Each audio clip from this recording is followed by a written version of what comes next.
ಮನಮೋಹನ್ ಸಿಂಗ್ ಇನ್ನು ನೆನಪು ಮಾತ್ರ. ಭಾರತದ ಮೊದಲ ಸಿಖ್ ಪ್ರಧಾನಿ, ಆರ್ಥಿಕ ತಜ್ಞ ಪ್ರಧಾನಿಯಾಗಿದ್ದು. ಪ್ರಶಾಂತ್, ಒಂದು ಸರ್ವೆಯ ಪ್ರಕಾರ 25 ಕೋಟಿ ಭಾರತೀಯರು ಬಡತನದ ರೇಖೆಗಿಂತ ಕೆಳಗಿನಿಂದ ಮಧ್ಯಮ ವರ್ಗಕ್ಕೆ ಬಂದರು ಅಂತ ಒಂದು ಸರ್ವೆ ಹೇಳುತ್ತೆ. ಅದು 2005ರಿಂದ 2015 ಒಳಗೆ.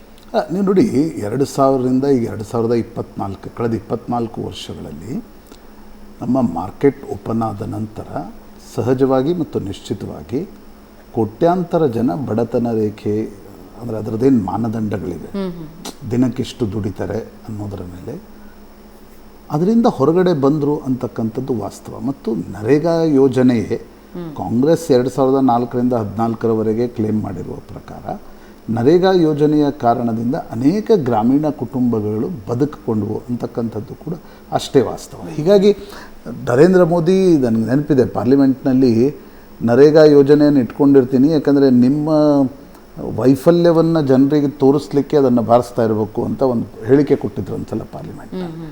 ಬಟ್ ಅದಾದ ನಂತರ force to give more money to NREGA. ಅಂದರೆ ನೀವು ನರೇಗಾ ಯೋಜನೆಯ ಅದು ಅಸೆಟ್ಸ್ ಕ್ರಿಯೇಷನ್ಗೆ ಅದನ್ನು ಬದಲಾವಣೆ ಮಾಡಬೇಕಿತ್ತು ಅಂತಕ್ಕಂಥದ್ದು ಒಂದು ವಾಸ್ತವ. ಅದನ್ನು ಬರೀ ಅಂದರೆ ನೀವು ಅಸೆಟ್ಸ್ ಕ್ರಿಯೇಷನ್ ಮಾಡದೆ ಸುಮ್ಮನೆ ದುಡ್ಡು ಕೊಡ್ತಾ ಇದ್ದರೆ ಎಷ್ಟು ವರ್ಷ ದುಡ್ಡು ಕೊಡ್ತೀರಿ ಅಂತಕ್ಕಂಥದ್ದು.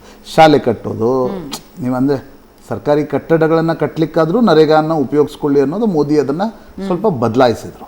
ಆದರೆ ನಾನು ಆಗಲೇ ಹೇಳಿದಂತೆ ಫಸ್ಟ್ ಟರ್ಮಲ್ಲಿ ಮನಮೋಹನ್ ಸಿಂಗ್ ಮತ್ತು ಸೋನಿಯಾ ಗಾಂಧಿ ಅವರು ತಂದಿರತಕ್ಕಂಥ ಅನೇಕ ಯೋಜನೆಗಳು ಹಿಟ್ಟಾದವು. ಅದರ ಪೊಲಿಟಿಕಲ್ ಡಿವಿಡೆಂಡ್ ಕೂಡ ಅವ್ರಿಗೆ 2009ರಲ್ಲಿ ಸಿಕ್ಕು. ರತನ್ ಟಾಟಾ ಮನಮೋಹನ್ ಸಿಂಗ್ರಿಗೆ 2010ರಲ್ಲಿ ಬಂದು ಒಂದು ಮಾತು ಹೇಳಿದರು. ನೋಡಿ, ನೀವು ಕರುಣಾನಿಧಿಯವರ ಪ್ರೆಷರ್ಗೆ ಒಳಗಾಗಿ ದಯಾನಿಧಿ ಮಾರನ್ ಮತ್ತು ಎ ರಾಜಾ ಅವರಿಗೆ ಪ್ರಮುಖ ಖಾತೆಗಳನ್ನು ಕೊಟ್ಟಿದ್ರಿ. ಅಲ್ಲಿ ಏನು ನಡೀತಾ ಇದೆ ಅನ್ನೋದನ್ನು ರತನ್ ಟಾಟಾ ಮನಮೋಹನ್ ಸಿಂಗ್ರ ಗಮನಕ್ಕೆ ತಂದಿದ್ರು. ಆದರೆ ಮನಮೋಹನ್ ಸಿಂಗ್ ಮತ್ತು ಸೋನಿಯಾ ಗಾಂಧಿ ಪೊಲಿಟಿಕಲ್ ಕಂಪಲ್ಷನ್ಸ್ನ ಕಾರಣದಿಂದ ಅಲ್ಲಿ ಏನೂ ಮಾಡಲಿಕ್ಕೆ ಸಾಧ್ಯ ಆಗಲಿಲ್ಲ. ಸುರೇಶ್ ಕಲ್ಮಾಡಿ ಬಗ್ಗೆ ಕೂಡ ಅವರೇನು ಇಂಡಿಯನ್ ಒಲಿಂಪಿಕ್ಸ್ ಅಸೋಸಿಯೇಷನ್ ಅಧ್ಯಕ್ಷರಾಗಿದ್ದರು. ಆ ಸಂದರ್ಭದಲ್ಲೂ ಕೂಡ ಮನಮೋಹನ್ ಸಿಂಗ್ರಿಗೆ ದೂರು ನೀಡಲಾಗಿತ್ತು. ಅಂದರೆ ಇದು ಯಾಕೆ ಹೇಳ್ತಿದ್ದೀನಿ ಅಂದರೆ, ನನಗೆ ಒಬ್ಬ ಪ್ರಧಾನಮಂತ್ರಿ ಕಾರ್ಯಾಲಯದ ಅಧಿಕಾರಿ ಕಾಮನ್ವೆಲ್ತ್ ಕ್ರೀಡಾಕೂಟದ ನಂತರ ಸಿಕ್ಕಾಗ ಈ ಎಲ್ಲ ಸಂಗತಿಗಳು ಪ್ರಧಾನಮಂತ್ರಿ ಕಾರ್ಯಾಲಯ ಗಮನಕ್ಕಿದ್ವು ಅಂತ ಹೇಳಿದರು. ನನಗೆ ಒಬ್ಬ ಹಿರಿಯ ಅಧಿಕಾರಿ ಸಿಕ್ಕಾಗ ಹೇಳಿದರು, ಇಲ್ಲ ಇವೆಲ್ಲವೂ ಗಮನಕ್ಕೆ ಬಂದರೂ ನಿಮ್ಗೆ ಯಾಕೆ ನಿರ್ಣಯಗಳನ್ನು ತೆಗೆದುಕೊಳ್ಳೋಕ್ಕಾಗಲಿಲ್ಲ. ಆ ಕಾರಣದಿಂದ ಮನಮೋಹನ್ ಸಿಂಗ್, ನೀವು ಆಗಲೇ ಕೇಳ್ತಾ ಇದ್ರಲ್ಲ, ಇತಿಹಾಸ ನನ್ನನ್ನು ಇನ್ನಷ್ಟು ಮೃದುವಾಗಿ ಯಾಕೆ ವರ್ತಮಾನ ಅವರನ್ನು ಅಷ್ಟು ಕಟುವಾಗಿ ನೋಡ್ತು ಅಂತಂದರೆ, ಒಂದು ಪಾಲಿಸಿ ಪ್ಯಾರಲಿಸಿಸ್ನ ಒಂದು ವಿಚಿತ್ರ ಸ್ಥಿತಿ ನಿರ್ಮಾಣ ಆಯಿತು. ಯಾರ ಮಾತು ಯಾರು ಕೇಳಲ್ಲ. ರಾಹುಲ್ ಗಾಂಧಿ ನೋಡಿ, ಮನಮೋಹನ್ ಸಿಂಗ್ರಿಗೆ ಹೇಳಾಯಿತು, ನೀವು ಆರ್ಡಿನೆನ್ಸ್ ತರಬೇಕು, ಯಾವುದು ಲಾಲು ಪ್ರಸಾದ್ ಯಾದವ್, ಇವತ್ತೇನು ಕಾನೂನಿದೆ, ನೀವು 2 ವರ್ಷಕ್ಕಿಂತ ಜಾಸ್ತಿ ಶಿಕ್ಷೆಗೊಳಪಟ್ಟಲ್ಲಿ ಇಮಿಡಿಯೇಟ್ ನಿಮ್ಮ ಸಂಸದ ಸ್ಥಾನ, ಶಾಸಕ ಸ್ಥಾನದಿಂದ ನೀವು ಅನರ್ಹಗೊಳ್ತೀರಿ. ಅದು ಸುಪ್ರೀಂ ಕೋರ್ಟ್ ಆರ್ಡರ್ ಕೊಟ್ಟ ಮೇಲೆ ಒಂದು ಆರ್ಡಿನೆನ್ಸನ್ನು ಸೋನಿಯಾ ಗಾಂಧಿ ಮತ್ತು ಮನಮೋಹನ್ ಸಿಂಗ್ ತಂದರು. ಆ ಆರ್ಡಿನೆನ್ಸನ್ನು ರಾಹುಲ್ ಗಾಂಧಿ ಹೋಗಿ ದಿಲ್ಲಿ ಪ್ರೆಸ್ ಕ್ಲಬ್ನಲ್ಲಿ ಹರಿದು ಹಾಕಿದರು. ಮನಮೋಹನ್ ಸಿಂಗ್, ನಾನು ಫ್ಯೂರಿಯಸ್ ಅಂತ ಹೇಳಲ್ಲ, ಮನಮೋಹನ್ ಸಿಂಗ್ ಜಾಸ್ತಿ ಹರ್ಟ್ ಆದರು ಆ ಘಟನೆಯಿಂದ ಅಂತ ಹೇಳ. ಅರೆ, ನೀವು ಒಳಗಡೆ ನಿರ್ಣಯಗಳನ್ನು ತೆಗೆದುಕೊಳ್ಳುವಾಗ ಹೇಳ್ಬೋದಿತ್ತಲ್ಲ, ಈ ಆರ್ಡಿನೆನ್ಸನ್ನು ತರಬೇಡಿ ಅಂತ. ಆರ್ಡಿನೆನ್ಸ್ ತಂದಿದ್ದೇ ಲಾಲು ಪ್ರಸಾದ್ ಯಾದವ್ ಅವರನ್ನು ಉಳಿಸ್ಲಿಕ್ಕೆ. ರಾಹುಲ್ ಗಾಂಧಿ ಹೋಗಿ ಹೊರಗಡೆ ಹೀರೋ ಆಗಿ ಅದನ್ನು ಹರಿದು ಹಾಕಿದರು. ಈ ರೀತಿ ಅನೇಕ, ಅಹಮದ್ ಪಟೇಲ್ ಪದೇ ಪದೇ ಬಂದು ಇವ್ರನ್ನ ಸಚಿವರನ್ನಾಗಿ ಮಾಡಿ ಇವ್ರನ್ನ ಕೈ ಬಿಡಿ ಅಂತಕ್ಕಂಥದ್ದು ಹೇಳೋದು ಮನಮೋಹನ್ ಸಿಂಗ್ರಿಗೆ ಒಂದು ನೋವಾಗ್ತಾ ಇತ್ತು. ಆದರೂ ಕೂಡ ಅವರು ಕಾಂಪ್ರಮೈಸ್, ರಾಜಕಾರಣದಲ್ಲಿ ಸಾರ್ವಜನಿಕ ಜೀವನದಲ್ಲಿ ಈ ರೀತಿಯ ಕಾಂಪ್ರಮೈಸ್ಗಳನ್ನು ಮಾಡ್ಕೊಳ್ಬೇಕಾಗತ್ತೆ. ಅವರ ಪ್ರಿನ್ಸಿಪಲ್ ಸೆಕ್ರೆಟರಿ ಅವರ ಮಾತನ್ನು ಕೇಳ್ತಾ ಇರಲಿಲ್ಲ. ಆವಾಗ ಇನ್ನೊಂದು ವಿಡಿಯೋ ವೈರಲ್ ಆಯಿತು, ಐ ಥಿಂಕ್ ಜಸ್ಟ್ ಯೂಟ್ಯೂಬ್ ಬಂದಿತ್ತು ಏನೋ. SPG ಅವರು ಪ್ರಧಾನಮಂತ್ರಿ ಹೇಳ್ತಾರೆ, ನೀವು ಪಕ್ಕದ ಸೀಟಲ್ಲಿ ಕೂತ್ಕೋಬೇಕು, ಸೋನಿಯಾ ಗಾಂಧಿ ಈ ಸೀಟಲ್ಲಿ ಬರಬೇಕಾಗತ್ತೆ. ಆದರೆ ನಿಜ ಏನಿತ್ತು, ಅದು SPG ಅವರು ಯಾಕೆ ಹೇಳಿದರು ಅನ್ನೋದು ಬೇರೆ. ಆದರೆ ಅದು ಇಷ್ಟು ವೈರಲ್ ಆಯಿತು ಅಂದರೆ, ಒಬ್ಬ ಪ್ರಧಾನಮಂತ್ರಿ ಪಾರ್ಟಿಯ ಅಧ್ಯಕ್ಷರ ಮಾತನ್ನು ಹೊರಗಡೆ ಯಾವ ಕುರ್ಚಿಯಲ್ಲಿ ಕೂತ್ಕೋಬೇಕು ಅನ್ನೋದನ್ನು ಕೂಡ ಸೋನಿಯಾ ಗಾಂಧಿ ಹೇಳಬೇಕಾಗತ್ತೆ ಅಂತಕ್ಕಂಥ ಚರ್ಚೆಗಳು ಶುರುವಾದವು. ಎ ರಾಜಾ 2G ಸ್ಪೆಕ್ಟ್ರಮ್ ಕನಿಮೋಲಿ ಒಳಗೆ ಹೋದರು, ಸುರೇಶ್ ಕಲ್ಮಾಡಿ ಒಳಗೆ ಹೋದರು. ಡೆಲ್ಲಿಯಲ್ಲಿ ಅನೇಕ ಸ್ಕ್ಯಾಮ್ಗಳ ಬಗ್ಗೆ ಚರ್ಚೆ ಆಯಿತು. ಕೋಲ್ ಸ್ಕ್ಯಾಮ್ನ ಬಗ್ಗೆ ಚರ್ಚೆ ಆಯಿತು. ಕೋಲ್ ಸ್ಕ್ಯಾಮ್ನ ಸಂದರ್ಭದಲ್ಲಿ ಆಗಿನ ಕೋಲ್ ಸೆಕ್ರೆಟರಿ ಬಗ್ಗೆ ನಾನು ಇತ್ತೀಚೆಗೆ ಹೊಸ ಕೋಲ್ ಸೆಕ್ರೆಟರಿಯ ಇಂಟರ್ವ್ಯೂ ಕೇಳ್ತಾ ಇದ್ದೆ.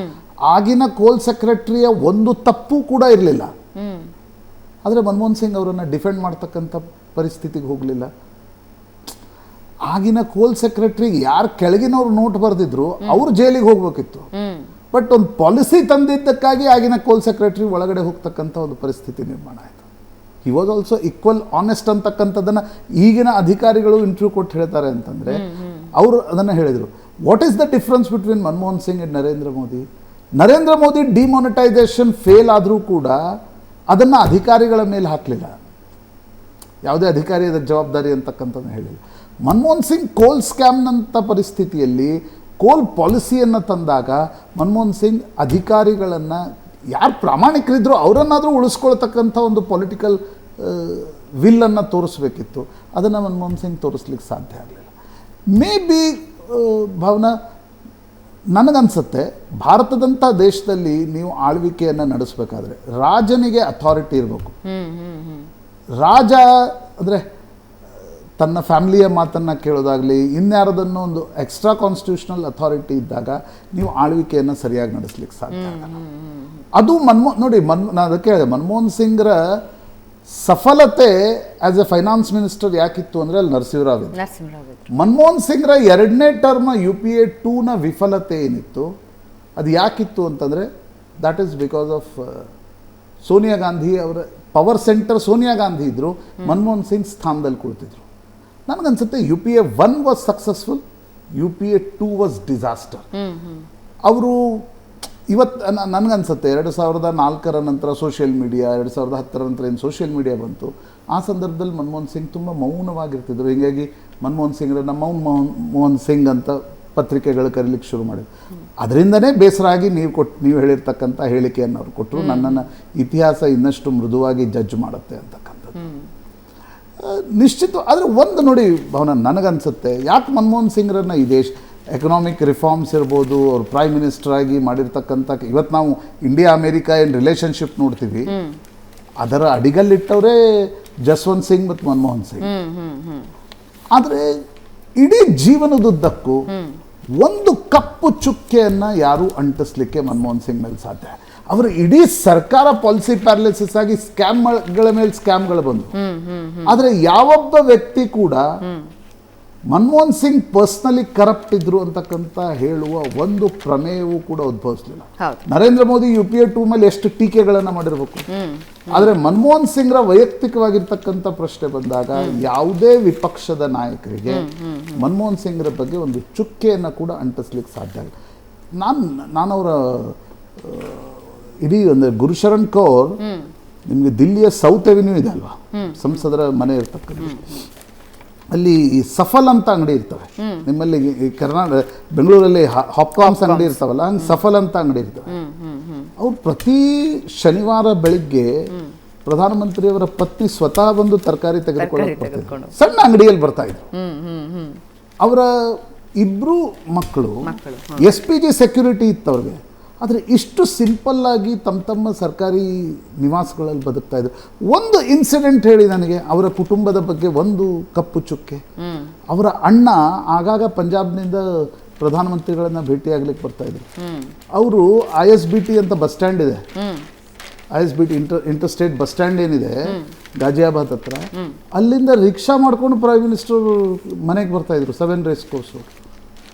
ಒಂದ್ಸಲ ಅವರು ಅಣ್ಣ ರಿಕ್ಷಾದಲ್ಲಿ ಬಂದಿದ್ದೆ ಬಹಳ ದೊಡ್ಡ ಸುದ್ದಿಯಾಗಿ. ಅಂದ್ರೆ ನಾವು ಅಬ್ದುಲ್ ಕಲಾಂರ ಬಗ್ಗೆ ಏನು ಹೇಳ್ತೀವಿ ಅಷ್ಟು ಸಿಂಪಲ್ ಆಗಿದ್ರು. ಮನಮೋಹನ್ ಸಿಂಗ್ರ ಬಗ್ಗೆ ಒಂದು ಕಪ್ಪು ಚುಕ್ಕೆ ಇರಲಿಲ್ಲ. ಅವರು ಪೊಲಿಟಿಕಲ್ ಅಥಾರಿಟಿ ಇಲ್ಲದೆ ಇರೋದು ಅವ್ರು ತಪ್ಪಿರಲಿಲ್ಲ, ಯಾಕಂದ್ರೆ he was not A politician. Correct. ಭಾರತದಲ್ಲಿ ಚುನಾವಣೆ ಗೆದ್ದಾಗ ಆ ಪೊಲಿಟಿಕಲ್ ಅಥಾರಿಟಿ ಬರುತ್ತೆ. ಆದರೆ ನಿರ್ಣಯಗಳನ್ನು ತೆಗೆದುಕೊಳ್ಳುವಾಗ 2 ಬೋಲ್ಡ್ನೆಸ್ ಅನ್ನು ತೋರಿಸಿದ್ರು. That is steering India today. ಯಾವುದು ಒಂದು ಎಕನಾಮಿಕ್ ರಿಫಾರ್ಮ್ಸು, ಇನ್ನೊಂದು ಅಮೇರಿಕಾದ ಜೊತೆ ಏನು ಸಿವಿಲ್ ನ್ಯೂಕ್ಲಿಯರ್ ಡೀಲ್ ಮಾಡಿದ್ರು, ಅದು ಇವತ್ತಿಗೂ ಕೂಡ ನಮ್ಮ ಫಾರಿನ್ ಪಾಲಿಸಿಯನ್ನು ಗೈಡ್ ಮಾಡ್ತಾ ಇದೆ. ನನಗನ್ಸುತ್ತೆ ಆ 2 ಬೋಲ್ಡ್ ಸ್ಟೆಪ್ಗಳಿಗೋಸ್ಕರ right to education, right to information, ನರೇಗಾಗೋಸ್ಕರ ದೇಶ ನಿಶ್ಚಿತವಾಗಿ ಮನಮೋಹನ್ ಸಿಂಗ್ರ ನೆನಪಿನಲ್ಲಿ ಇಟ್ಕೊಳ್ಳುತ್ತೆ. ಆದರೆ UPA 2ನ ಪಾಲಿಸಿ ಪ್ಯಾರಲಿಸಿಸ್ ಏನಿತ್ತು, ಸ್ಕ್ಯಾಮ್ಸ್ಗಳೇನಿದ್ವು, ಅವು ಮನಮೋಹನ್ ಸಿಂಗ್ರ ಕೆಟ್ಟ ಗಳಿಗೆ ಅಂತ ಕರಿಬೇಕಾಗತ್ತೆ. ತಮ್ಮ ಕೈಯಲ್ಲಿ ಇದ್ದ ಅಧಿಕಾರವನ್ನು ಎಷ್ಟು ಸಫಲವಾಗಿ ಬಳಸಬಹುದು ದೇಶಕ್ಕೋಸ್ಕರ ಅಷ್ಟನ್ನು ಮನಮೋಹನ್ ಸಿಂಗ್ ಅವರು ದೇಶಕ್ಕೆ ಕೊಟ್ಟಿದ್ದಾರೆ ತಮ್ಮ ಯೋಜನೆಗಳ ಮೂಲಕ. ಆ್ಯಂಡ್ ಭಾರತ ಯಾವತ್ತಿಗೂ ಅವರನ್ನು ನೆನಪಿನಲ್ಲಿ ಇಟ್ಕೊಳ್ಳುತ್ತೆ. ಧನ್ಯವಾದ ಪ್ರಶಾಂತ್, ಚರ್ಚೆಯಲ್ಲಿ ಭಾಗಿಯಾಗಿದ್ದಕ್ಕೆ.